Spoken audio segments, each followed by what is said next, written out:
Hello दोस्तों, कैसे हो? आपका स्वागत है त्रिपाण स्टडी सेंटर में। आज जो हम करने जा रहे हैं क्लास 12 हिस्ट्री चैप्टर जो है Kings, farmer and town, early early states and economics, यानी देखा जाए तो कक्षा 12वीं का इतिहास का है।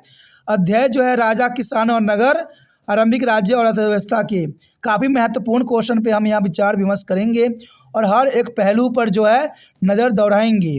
और यहाँ पर हर एक क्वेश्चन की एक लड़ी रहेगी जो कि काफ़ी महत्वपूर्ण एग्जाम व्यू से रहेगा। हम कुछ क्वेश्चनों को यहाँ करेंगे जो पॉइंट व्यू पे रहेगा और साथ में ये क्वेश्चन जो होगा हिंदी इंग्लिश दोनों ही माध्यम में आपके समक्ष प्रस्तुत रहेगा, तो ये काफ़ी महत्वपूर्ण रहेगा। और यहाँ पर क्वेश्चन जो रहेंगे काफ़ी महत्व रखेगा। लेकिन दोस्तों, आपको पता है क्वेश्चन स्टार्ट करने से पहले एक बात जो मैं हमेशा कहता हूँ, जिसको आपको सोचना भी चाहिए, विचार भी करना चाहिए और इवन अमल भी करना चाहिए, वो ये है कि जब भी वीडियो देखिए पूरा देखिए, क्योंकि अधूरा जानकारी सदैव खतरनाक होता है। साथ में एक इंपॉर्टेंट बात ये भी रहता है, अगर आप पहली बार वीडियो देख रहे हो तो लाइक शेयर सब्सक्राइब करना मत भूलना, क्योंकि दोस्तों लाइक कीजिएगा तो बनाने वाले का मनोबल बढ़ता है, सब्सक्राइब कीजिएगा तो इससे ये होता है कि जब भी मैं कोई वीडियो डालूंगा उसका नोटिफिकेशन आपको समय रहते मिल जाएगा। और देखिए, शेयर का मतलब ये होता है कि आपके थ्रू न जाने किन बच्चों को हेल्प मिल जाए, ये आप भी नहीं जानोगे, इसलिए जो है आप शेयर जरूर करो, ठीक है। व्हाट्सएप स्टेटस पे भी लगाओ। दोस्तों, RNC सेंटर जो है कई मानने में बहुत से बच्चों के लिए हेल्पफुल है, चाहे वो 8th क्लास हो, 9th 10th 11th 12th हो, चाहे वो NIOS बोर्ड के बच्चे हों, ठीक है, चाहे BA MA के बच्चे हो, सभी क्लासों के लिए कुछ ना कुछ जो है त्रिपाण सेंटर में उपलब्ध है। तो इसलिए आपके लिए ज़रूरी है कि आप सब्सक्राइब करके इसको चैनल को जो है सेव कर लो, नहीं तो बाद में अगर रिसर्च करोगे तो शायद आपको ये चैनल प्राप्त ना हो। तो इसलिए सोचना नहीं, विचार नहीं करना है, सब्सक्राइब करके जो है अपने पास सेव करना है। दोस्तों, ये तो बात था आपके लिए, लेकिन अब देखते हैं हमारा आज टॉपिक क्या है। Today we discussion most important chapter here, the kings, farmers and town, real estate and economics, class 12 CBSE NCERT chapter here. Your question is arrive here, the important, the main feature of the Mauryan administration here. You know that this important question, main feature of Mauryan administrations here.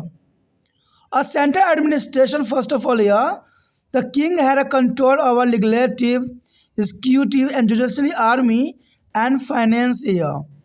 That's important point. The king had a control over legislatives, executives and judiciary army and finance here. And the next year, the provisional administrations here. Provisional administration, the empire was divided into the many provinces here. That's important, the provisional administrations here. And the next, local government. The local government, there was the communities of 30 members of maintenance, rule and regulation, and the Patliputra here. You know that's important, 30 members to be maintained, rules and regulation in a Patliputra here. King used to run the administration with the help of 30 officials here. That's important, the king used to be run administration here, help of 30 officials here. 5 major political center in the empire here. 5 major political center in the empire. And law and order system set up. That's important, law and order system set up here. An organized army as a communities with the 6 sub-communities for according is a military activities here. And to spread to the Dhamma, appointment of Dhamma Mahamantra. That's important here, Dhamma Mahamantra here. An officer were appointed to manage their land, revenue, regulations and roads here. And an institution of spies was very strong and working effectively here. The spies is important here. There is a very strong here. यहाँ पर जो हम बात कर रहे हैं काफ़ी महत्वपूर्ण चैप्टर है, राजा, किसान और नगर, आरंभिक राज्य और अर्थव्यवस्थाएं, क्लास 12वीं इतिहास के जो है चैप्टर। ये काफ़ी महत्वपूर्ण है यहाँ पर। और हमारे समक्ष जो क्वेश्चन आया है काफ़ी महत्वपूर्ण है कि मौर्य प्रशासन की मुख्य विशेषताओं को हमने बताना है। देखा जाए तो मौर्य काल काफ़ी महत्वपूर्ण थी और मौर्य जो कि धनानंद को हरा के राज्य गद्दी की स्थापना किया था, मौर्य वंश की स्थापना किया था। और इसमें सबसे महत्वपूर्ण योगदान चाणक्य का था, जिन्होंने चंद्रगुप्त मौर्य के उस काबिल बनाया और धनानंद को हराने में महत्वपूर्ण योगदान दिया। और देखा जाए तो चंद्रगुप्त मौर्य से पहले धनानंद शासक हुआ करता था, लेकिन चाणक्य को राज दरबार में अपमानित करने के बाद चाणक्य ने जो प्रण लिया था धनानंद को ख़त्म करने का, वो चंद्रगुप्त मौर्य ने जो है परवान चढ़ाया। और देखा जाए तो मौर्य शासनकाल काफ़ी आगे तक बढ़ी। ये काफ़ी महत्वपूर्ण बात थी। अगर इतना बड़ा साम्राज्य की गठन हुई तो यहाँ पर सबसे महत्वपूर्ण बात है चलाने की पद्धति कि मौर्य साम्राज्य किस प्रकार से व्यवस्थित की गई। कहते हैं कोई भी वंश आगे तब बढ़ता है जब उसका राजा जो हो सिस्टमैटिक रूल रेगुलेशन के साथ जनता को लेके चले। तो यहाँ पर जो हम बात करेंगे मौर्य प्रशासन की, तो सबसे पहली बात तो केंद्रीय शासन। मौर्य शासन काल में केंद्रीय शासन क्या थी, तो साफ शब्दों में देखा जा सकता है कि विधायिका, कार्यपालिका, न्यायपालिका, सेना और वित्त पर राजा का नियंत्रण होता था।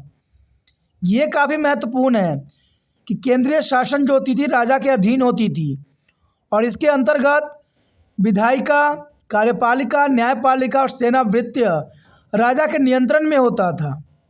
इवन देखा जाए तो प्रांतीय शासन, प्रांतीय शासन का मतलब होता है छोटे क्षेत्रों में कैसे शासन होती थी। तो यहाँ पर साम्राज्य बहुत सारे प्रांतों में विभाजित कर दिया था, जिसको चलाना आसान था और मेंटेनेंस करना भी आसान था। उसके पश्चात आता है स्थानीय सरकार। कहते हैं स्थानीय सरकार पाटलिपुत्र में नगर कायदे बनाए रखने के लिए 30 सदस्य की एक समिति थी। यानी देखा जाए तो स्थानीय सरकार में पाटलिपुत्र में नियम और कायदे बनाने के लिए 30 सदस्य की एक समिति थी और ये काफ़ी महत्वपूर्ण था। देखा जाए तो राजा 30 अधिकारियों की सहायता से अपनी पूरा प्रशासन को जो है चलाता था और ये काफ़ी महत्वपूर्ण बात थी कि राजा अपने 30 अधिकारियों की सहायता से पूरे प्रशासन को जो है बखूबी चलाया करता था। इवन देखा जाए तो साम्राज्य में 5 प्रमुख राजनीतिक केंद्र हुआ करते थे। साम्राज्य में 5 प्रमुख केंद्र होना काफ़ी महत्वपूर्ण बात की तरफ इशारा करता है। इवन देखा जाए तो कानून एवं व्यवस्था जो थी सेटअप की गई थी, कानून व्यवस्था जो थी बिल्कुल सेटअप की गई थी, ये भी काफ़ी महत्वपूर्ण बात है। इवन देखा जाए तो संगठित सेना, कहते हैं कोई भी प्रशासन को अगर चलाने में महत्वपूर्ण योगदान होता है तो वो सिर्फ सेना का ही होता है। और उस समय चंद्रगुप्त मौर्य के समय काल में संगठित सेना थी, यानी सैन्य गतिविधियों के समन्वय के लिए 6 उप समिति वाली एक समिति बनाई गई थी, जिसके 6 उप समिति हुआ करती थी। इवन देखा जाए तो धम्मा का प्रचार प्रसार करने के लिए धम्म महामंत्र की जो है नियुक्ति की जाती थी, जो धम्मा के प्रसार के लिए काफ़ी महत्वपूर्ण थी। तो ये मौर्य साम्राज्य के अंतर्गत है। धम्मा जो है चंद्रगुप्त मौर्य द्वारा नहीं लाई गई थी, लेकिन इसका जो है पोता जो था अशोक, उसके द्वारा धम्मा का जो है प्रचार प्रसार किया गया। लेकिन देखा जाए तो धम्मा का प्रचार प्रसार के लिए यहाँ पर जो है धम्मा महामंत्र की नियुक्ति की गई, जो कि काफ़ी महत्वपूर्ण था। इवन देखिए तो भू राजस्व, सिंचाई और सड़कों के प्रबंधन के लिए अधिकारियों की नियुक्ति भी की गई, जो कि काफ़ी महत्वपूर्ण था कि भू राजस्व, सिंचाई, सड़कों के प्रबंधन के लिए उच्च अधिकारियों की नियुक्ति करना चंद्रगुप्त काल का सबसे महत्वपूर्ण उपलब्धियों में से एक माना जा सकता है। सबसे महत्वपूर्ण बात थी कि चंद्रगुप्त के शासनकाल से लेकर उसके वंशज तक उन्होंने जो है जासूसी संस्था का भी मजबूती से पालन किया।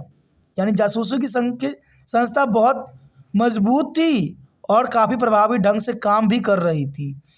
तो ये काफ़ी महत्वपूर्ण है कि जासूसों की संस्था बहुत मजबूत थी और प्रभावी ढंग से ये कार्य भी कर रही थी।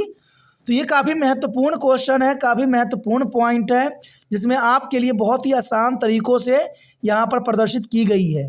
और ये एग्ज़ाम व्यू से भी क्वेश्चन काफ़ी महत्वपूर्ण रहता है। और आपके लिए त्रिपाण संग्रह इसी तरह के जो है बहुत से क्वेश्चन लाएंगे हर एक जो है चैप्टर के, तो वो काफ़ी महत्वपूर्ण रहेगा। तो आप बने रहे त्रिपाण स्टडी सेंटर के साथ, और जितना हो सके इस वीडियो को शेयर करने की भावना रखिए, क्योंकि त्रिपाण संग्रह सिर्फ आपके लिए है और सदैव आपके लिए ही कार्यरत है।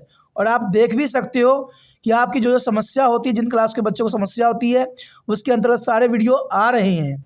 और ये काफ़ी महत्वपूर्ण है, और ये सब आपके सहयोग के कारण ही संभव है।